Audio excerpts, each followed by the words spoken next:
Hey, good morning. It's Uncle Lou here. Yeah, that's right. It's me, Uncle Lou, live for you on LouTube today. And thanks for watching. I really appreciate it also. And two, back today with another 2018 college football team preview. This one comes as a request from Patreon member Stacy R. So Stacy, thank you. I appreciate you supporting the channel. It really means a lot to me. If anybody else wants to join the Patreon page, there'll be a link in the description of this video. It's the first link you'll see down below in the description. But Stacy wants to see a preview of the Arizona Wildcats out of the Pac-12 South.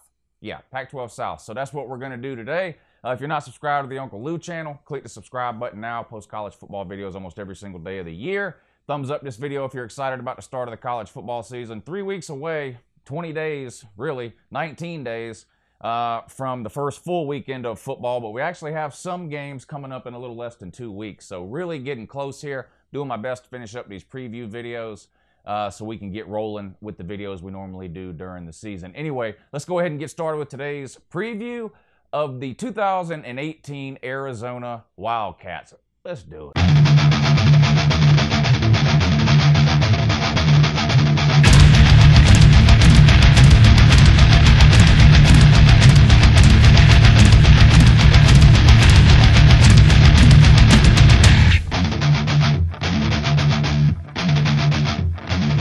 All right, now here we go, the Arizona Wildcats season preview for 2018. Different verse, same as the first. You guys know how we do this. I'm going to talk a little bit about 2017, wrap it up, talk a little bit about what the roster looks like in 2018. Then I'll put the schedule up on the screen. We'll go through it game by game, and at the end, I'll come up with what I think the overall record might be for the Arizona Wildcats this year.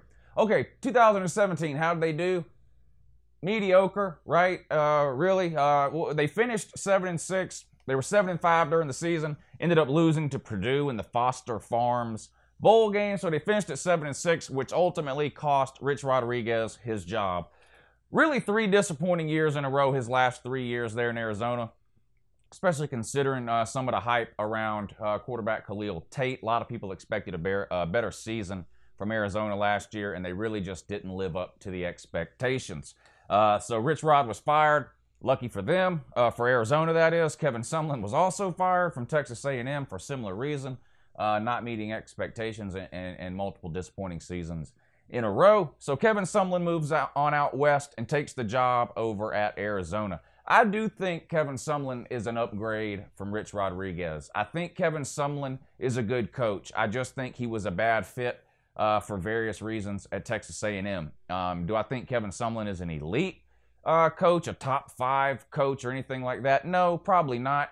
But I do think he's a really, really good coach, and I think he can have some success at Arizona, starting with this year, really. I was surprised before I got ready to do this preview and look some stuff up on Arizona. If you would have asked me about Arizona, I probably would have pegged them as around a 500 team. But as I went through, turns out I actually have them doing a little bit better than that. And the reason for that is the offense, really. They're going to have a dynamic offense again this year. They led the Pac-12 in scoring last year. They led the Pac-12 in total offense, and they led the Pac-12 in rushing. They could repeat all 3 of those things this year. They have Khalil Tate, obviously, at the quarterback position, one of the most dynamic players in all of college football, on almost everyone's short list for the preseason Heisman favorites for this year, along with some other notable names, Bryce Love, Jonathan Taylor, Tua Tagovailoa. Anyway, moving on here. Yep, they have a stable of running backs that are way above average.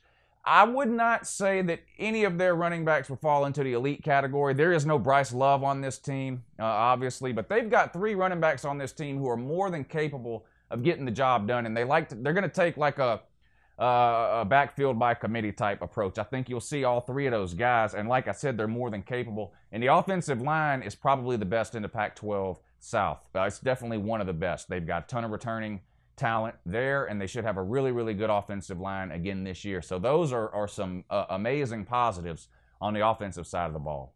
Defensively, totally different story last year. If you're looking for a reason of why, with that much talent on offense, they barely went 500, you have to blame the defensive side of the ball. They gave up a ton of points. They couldn't stop anybody. They couldn't get off the field on 3rd down.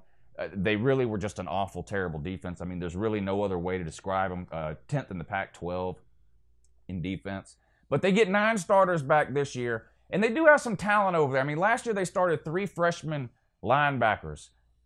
That's not necessarily a recipe for success in big-time college football to have that many, basically the heart of your defense, all freshmen. Now, they're going to benefit from that this year, obviously, because those 3 freshmen are now sophomores. They'll start again, and they have a full year of experience under them. So to play from those 3 linebackers should be a lot better this year than what we saw last year. So I don't see, I mean, really the defense has nowhere to go but up, right? And with 9 returning starters, do I expect them to have a top 20 even defense in the country? No, I don't. But they're going to be light years ahead of where they were last year, without question. So you look at last year, 7-5 in the regular season. You got to figure if the defense gets even a little bit better, that's good for at least one more win, right? So anyway, reason to be optimistic this year if you're an Arizona fan, right?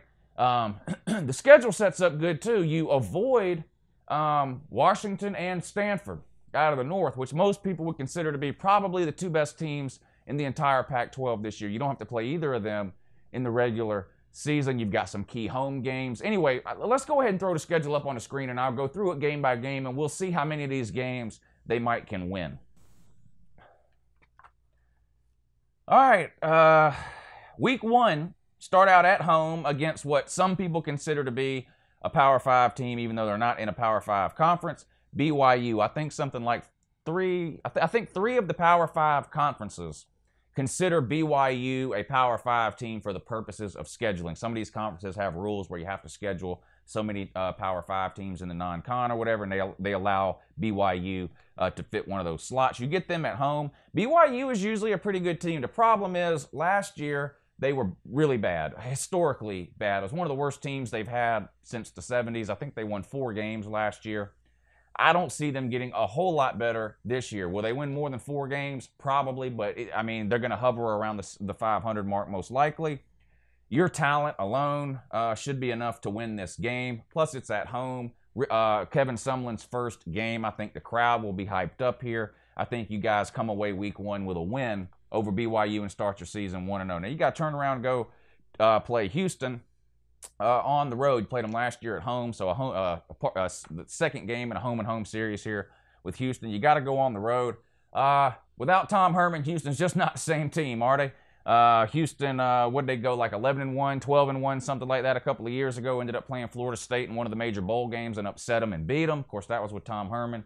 He's gone to Texas now. Houston just not the same team. Don't have the playmakers that they had when they were on that run. I don't see Houston giving you much of a problem here, even though this game is on the road. I have you down as a win. You're starting out 2-0, so things looking good so far. Come back home week 3, another non-con game. You have Southern Utah. You should win this game without a problem. Let's just be real. I'm not going to waste a lot of time talking about this one here. Any Power 5 team should be able to beat Southern Utah. I don't see them giving you any trouble. You're 3-0. All right, now your conference schedule starts here, and you sort of ease your way in here with your first conference game, taking on not only one of the worst teams in the Pac-12 last year, but one of the worst teams in the entire Power 5 in Oregon State. Now, you do have to go there, but other than the long plane flight from Arizona to Oregon, this game will be a breeze. There's absolutely no way Oregon State should be able to compete or hang in a game with Arizona. Khalil Tate will probably go wild in this game. It wouldn't surprise me if you start hearing some Khalil Tate Heisman talk really start to pick up after this game here. I think he can put up some monster numbers in these first 3 games. Some people would discount that because of the opposition. And even though Oregon State is bad, at least this is a Pac-12 team, and I think Khalil Tate really breaks out here. Then you come back home and you take on Southern Cal. I have this as a toss-up game. If you've seen these videos, the other previews I've done, I'll come back to the Southern Cal game at the end and give you a winner or a loser. But this one, a toss-up to me basically means this game technically could go either way, and it's sort of hard to pick a winner of this one in the preseason. I have it as a toss-up. I will come back and give you a winner or a loser, though. Another game at home against Cal. I'm not a believer in Cal. I'm just not. I don't think they're a very good team. And I have you getting a win here. So you're sitting good, right? I mean, you're off to a great start here. Now you run into some potential trouble here. You got to go on the road and play Utah. Utah, now some people have them picked to compete in the Pac-12 South, win the Pac-12 South.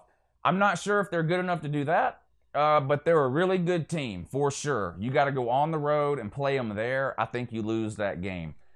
This will be a close game, I think, in my opinion. And if Khalil Tate can have a monster day, I think Arizona can win. But right now, I have to put that down as a loss at Utah. Back-to-back road games. You go on the road after Utah to take on UCLA. I put this as a toss-up game. They got Chip Kelly there.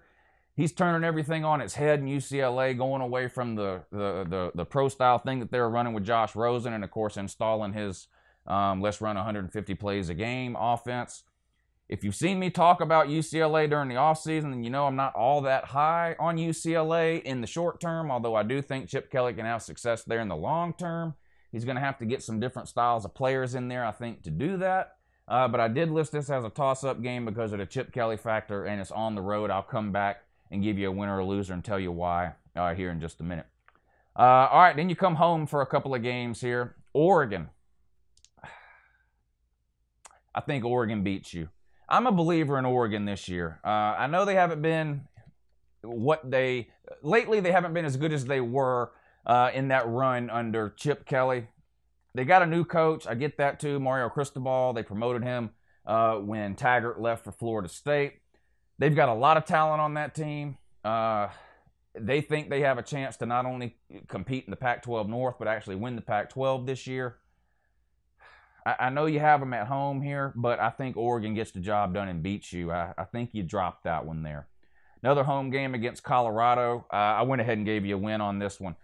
Colorado, I get, not a terrible team. Didn't they even win their division 1 year, 2, 3, 4 years ago, something like that? They're not that good right now, though. I think you get a win against Colorado at home fairly easily.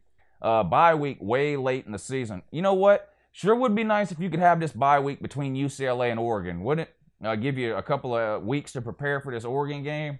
If that was the case, I may have picked you to beat Oregon. I'm a believer in bye weeks, and this one comes a little bit later than most people would like to see it. But then you go on the road and play Washington State, another team that I'm not very impressed with. What's happened to Mike Leach, I don't know. He's really a novelty at this point, a sideshow attraction, really. He's college football's version of the bearded lady, really.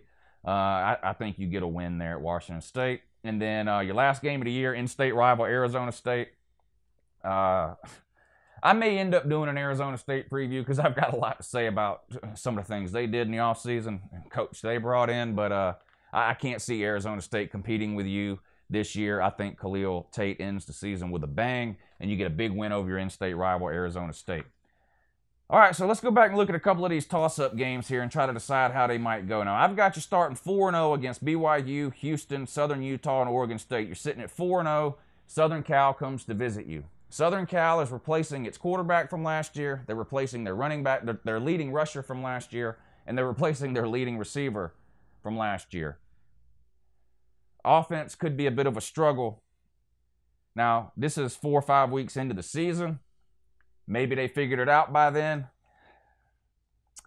But you get them at home, and I gave you a win over Southern Cal. And I think, this will be a huge win here. This will put you at 5-0 with a win over Southern Cal, which puts you in position to make a run for the Pac-12 South title, okay? And I've got you sitting at 1, 2, 3, 4, 5, 5-0 there, okay?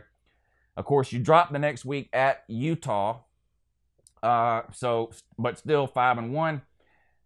The game at UCLA, listen, I think most people would pick Southern Cal to beat Arizona. I went against the grain there and gave you a win. I'm going to go against the grain here too with this UCLA pick. I think most people probably think Arizona is a better team than UCLA this year, and you may be a better team. This one's on the road. I think this is Chip Kelly's big win of the year. I think he gets a win here at home against you guys. I have you losing to UCLA. Of course, then you lose to Oregon. You beat Colorado. You beat Washington State. You beat Arizona State. That puts you at 9-3. So 7-5 last year. So I have you at a 2-game improvement from last year to this year. The reasoning for that, part of it has to do with your schedule. You avoid Washington and Stanford. That's a bonus. Those teams, I think, are better than Arizona. And if they were on your schedule, I would probably have you losing to those two teams. I think your defense benefits from returning 9 starters. Yes, they were terrible last year, but like I mentioned, the 3 freshman linebacker now have a year's worth of experience returning as sophomores. I think you'll see a huge improvement at the linebacker position.